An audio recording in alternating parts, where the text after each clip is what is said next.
Bismillahirrahmanirrahim. Assalamualaikum warahmatullahi wabarakatuh.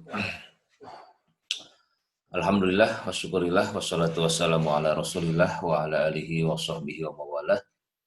La hawla wa la quwata illa billah. Yang saya hormati para mahasiswa, hari ini kita akan melanjutkan diskusi kita tentang sistem perceraian di dalam masyarakat ya. Dalam kajian sosiologi keluarga. Ya. Mudah-mudahan kita senantiasa dalam keadaan sehat walafiat ya di dalam melaksanakan ibadah puasa ini. Berbicara tentang perceraian, kita akan coba lihat beberapa data yang pernah Bapak lakukan, sebuah riset tentang bagaimana potret perkawinan dalam masyarakat Indonesia.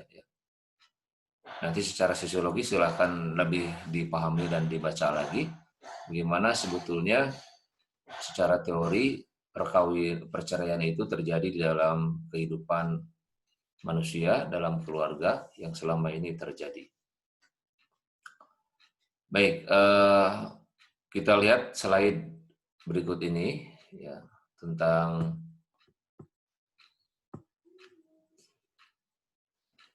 ya. Ini slide-nya, kita coba lihat tentang bagaimana kita melihat tentang potret perceraian dalam masyarakat Indonesia. Ya. Dalam ya,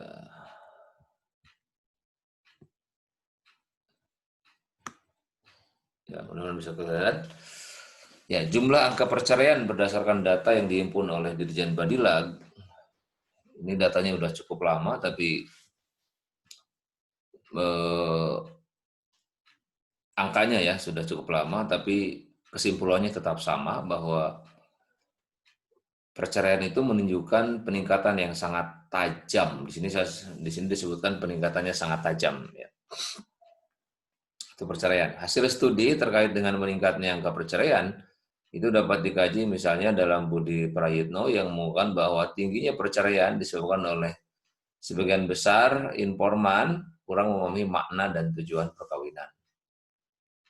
Nah, itu hasil studi yang telah dilakukan. Kenapa orang bercerai? Karena tidak memiliki makna dan tujuan dari perkawinan itu sendiri. Ya. Kemudian, nah data angka-angka perceraian itu bisa disandingkan juga dengan jumlah pasangan suami istri pada tahun yang sama yang melaksanakan pernikahan. Jadi kalau tahun 2020 berapa orang jumlah yang menikah, itu gambarannya peristiwa perceraian dalam keluarga muslim dibandingkan dengan keluarga yang menikah pada tahun yang sama, itu bisa kita lihat. Contoh misalnya, ya, tahun 2012 sampai 2016, ya, peristiwa perkawinan itu menurun selama 5 tahun. Ya. Itu orang yang menikah di 5 tahun itu menurun. Nah, tetapi angka perceraiannya meningkat. Ya. Maka dengan demikian presentasi orang yang bercerai dibanding dengan orang yang menikah itu lebih tinggi orang yang bercerai. Ya. Itu datanya seperti itu. Nah, kalau pada tahun 2016 itu jumlah perceraian 365.000 sekian, sekarang sudah di angka 400.000 ya. Naik. Maka setiap hari telah terjadi peristiwa perceraian sebanyak 1.015 kasus. Ya. Setiap jam, ini tahun 2016. Sekarang angkanya naik kan, berarti di angka 1.300-an lah ya. Setiap jam terjadi peristiwa perceraian 42 kasus. Sekarang sudah angka 50. Ya. 50-an. Ya. Maka cukup beralasan kalau setiap jam sudah di angka 50, sebetulnya Indonesia bukan hanya darurat COVID. Ya. Darurat COVID-19, tapi juga darurat perceraian. Nah, Bahkan sekarang orang yang bercerai itu juga sudah menimpa di kalangan keluarga yang amat terpelajar. Jadi bukan hanya level sekolah-sekolah dasar dan menengah, tapi juga sudah ke mereka yang berpasangan dalam keluarga dengan latar belakang pendidikan tinggi. Ya. Oke. Kemudian, nah ini kita lihat profil perceraian dalam keluarga Muslim. Nah, jumlah perceraian dan persentasenya di Indonesia.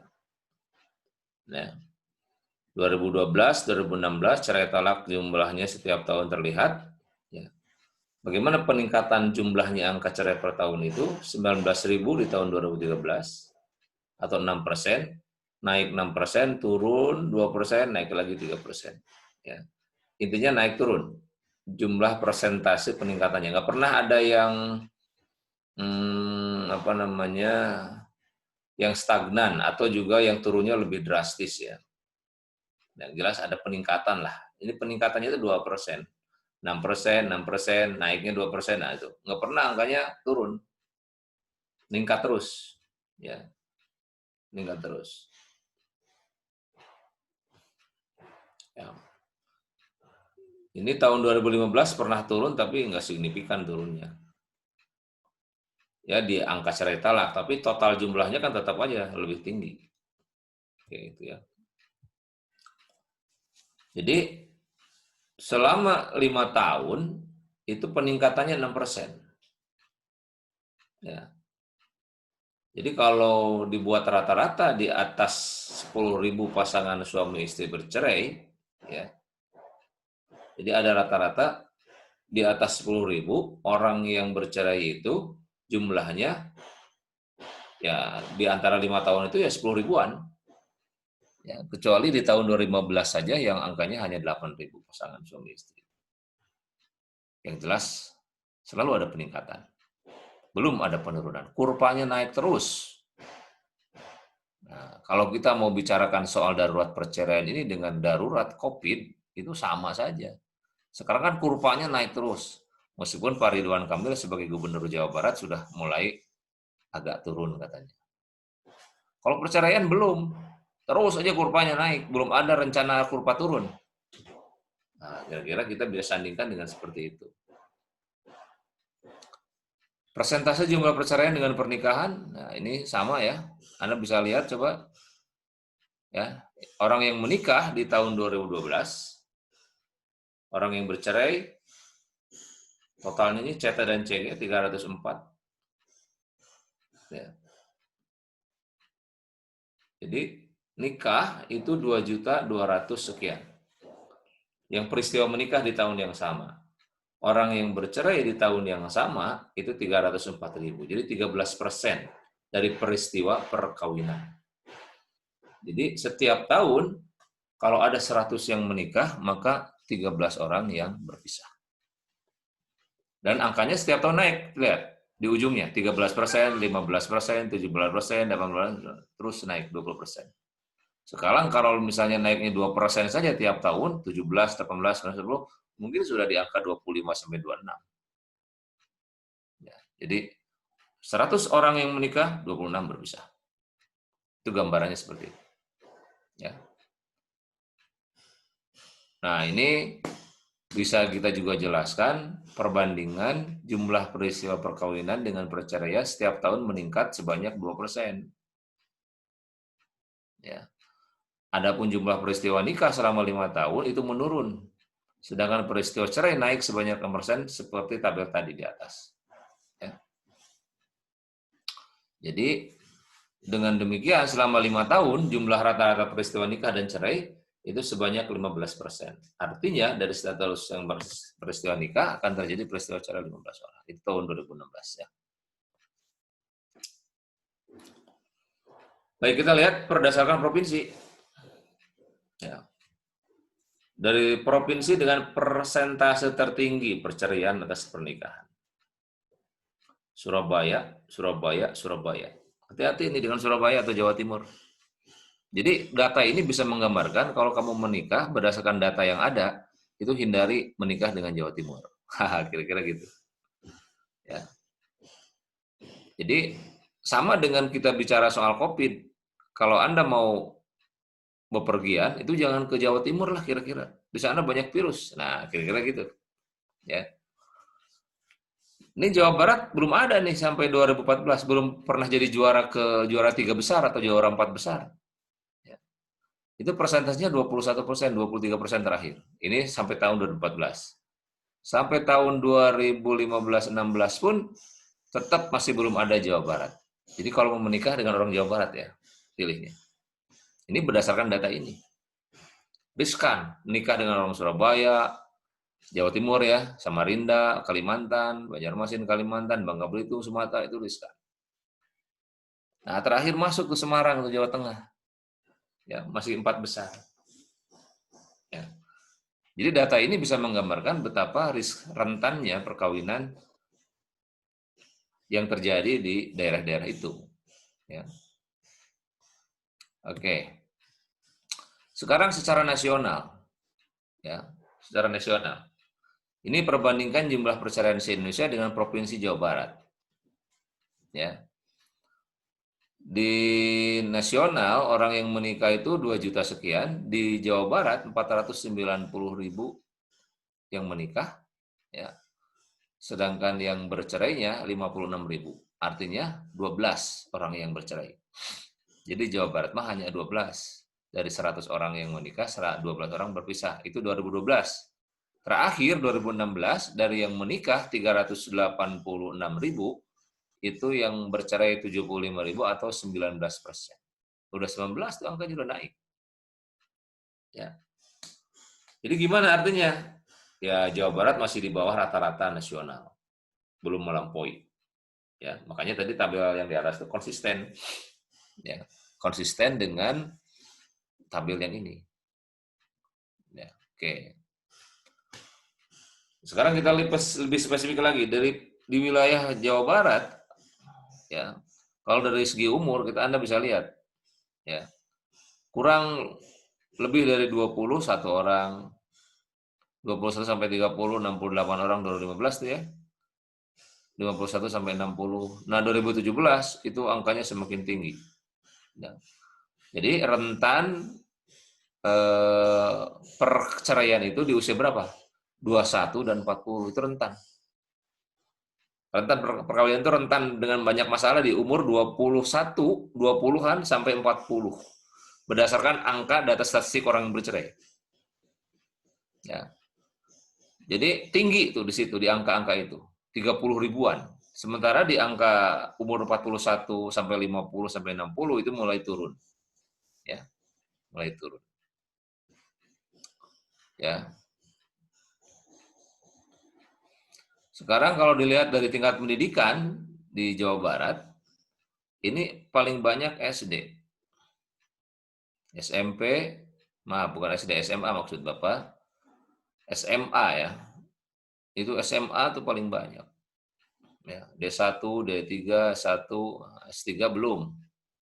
Nggak tahu ini belum tercover atau belum ada ya. Belum ada. Ya, tapi data ini setidaknya menjelaskan masih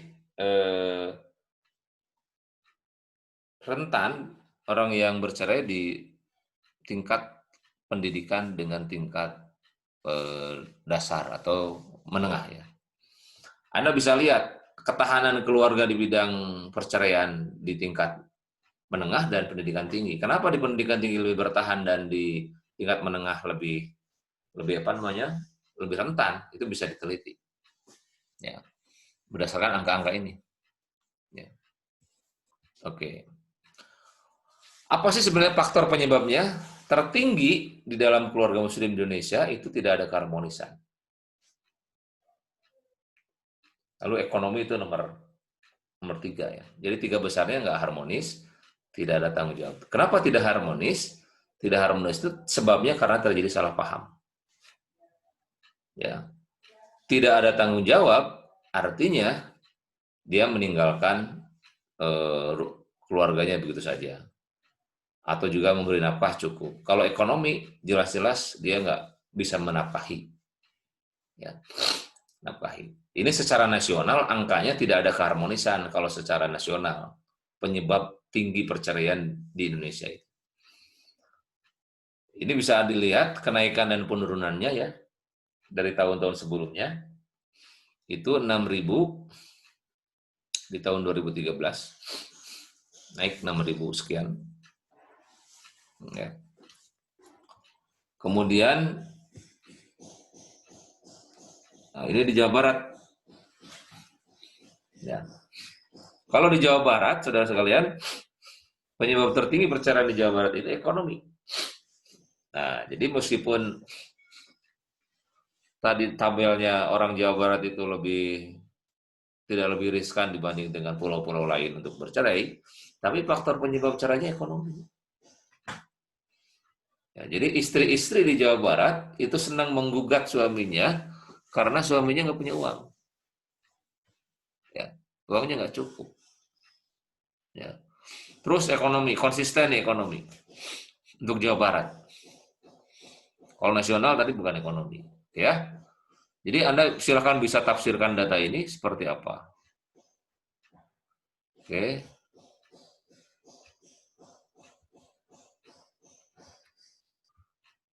Oke. Nah, ini gimana cara mencegah perceraian itu? Ini harus dari hulu ke hilir. Pencegahannya itu. Nggak bisa hanya dari pengadilan saja. Ya.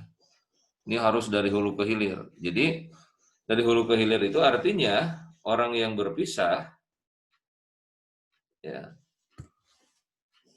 supaya dia tidak gampang untuk melahirkan perpisahan, maka harus dididik dari mulai pendidikan dalam keluarga dulu.